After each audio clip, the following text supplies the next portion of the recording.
Welcome to Teaching Truth. Culture is defined as the ideas and beliefs which shape a society. Well, in Athens there were certainly many cultures and beliefs. There were many temples, there were many gods, there were many idols which shaped the culture of Athens. And in our reflections today, we want to think about the culture into which Paul went to reason and debate, but also the culture into which we, like Paul, are called to reason and debate as we share the good news of the gospel of Jesus Christ with others. My friend, the Reverend Dr. Kenneth Roxburgh, who was a former principal of the Scottish Baptist College, in a paper wrote these words: "In a postmodern culture with a morally fragmented context, often celebrated by society, the Church faces a religious pluralism and DIY spirituality not so different from the Gnosticism of the ancient world in which our faith was born." We live today in a pluralistic society where there is a denial of absolute truth, where there is a society today that is a post-truth society. Post-truth was in 2016 the word of the year, according to the Oxford English Dictionary. We live today in a culture where the average child can open his or her iPhone or laptop with ease. But when it comes to opening the Bible and to understanding the Bible, it is with confusion. We live today in a culture where there is a pick and mix, a Woolworth's sweetie shop of religion, where people can pick and mix that which suits them. Not so different from the Gnosticism of the ancient world of the early church, into which Paul went, the cultures that Paul had to deal with in Athens, where there was a pick and mix of religions. You could pick and you could mix whichever god, whichever idol you wanted to worship. Speaking in London in 2019, Lord Hall, the then Director General of the BBC, warned that the world was facing, quote, "the biggest assault on truth since the 1930s. He said that where truth dies, trust dies along with it. The late Jonathan Sacks, who served as chief rabbi from 1991 to 2013, in his masterpiece bestseller, Morality, Restoring the Common Good in Divided Times, with perceptive accuracy wrote these words: "Without moral commitment, the still small voice of truth is inaudible beneath the cacophony of lies, half-truths, and evasions.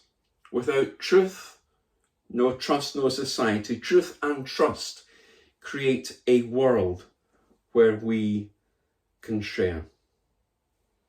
Remember the famous "we don't do God" words of Alistair Campbell, who was the press secretary to the then Prime Minister Tony Blair.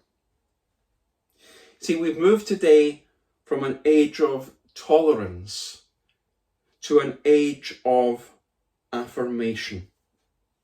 We've moved today from an age of tolerance to an age of affirmation. And you only need to look at the vitriolic and verbal attacks which came the way of Kate Forbes when she announced her candidacy to be First Minister of Scotland in February 2023.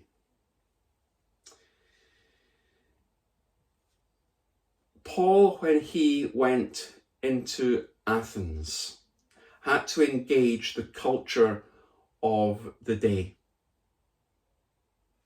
And we, as we go into our Athens of today, whatever that might be, whether it be our workplace, whether it be the school in which we teach, whether it be the shopping centre where we work, or the marketplace where we meet people, we are called to present the truth of the gospel to the culture of today. The truth of God's word needs to shape culture. Culture ought never to shape God's word. And we need to engage, as Paul did, with the culture sensibly, wisely, well, and in a way that engages people and is not against people. A visit to Edinburgh, the capital city of Scotland, will normally include a sightseeing trip down the famous Royal Mile, the road that leads from Edinburgh Castle all the way down to the Palace of Holyrood House. Just below St Giles, the Kirk of John Knox, there is the old Market Cross, as it's known, the place where people would meet to gossip, to hear public proclamations. When King Charles III was proclaimed king, it was from the Market Cross, where people would witness public executions, where people would buy and sell their goods. And it was in the Market Cross of Athens that Paul engaged, Paul reasoned, Paul debated with the philosophers of the day. He went right to the heart of culture. He didn't stand aloof from culture, but he went, as it were, to the Market Cross in Athens, the cultural centre of Athens, to debate, to talk, to reason, to discuss, to engage with culture. May we be like Paul.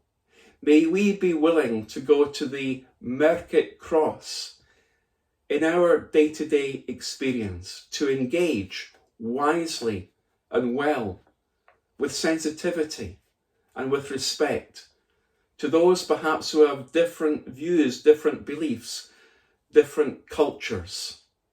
May we be like Paul, who would engage well with the culture. And may we be like Paul in being faithful to sharing the good news of Jesus Christ in whatever Market Cross he may lead us to.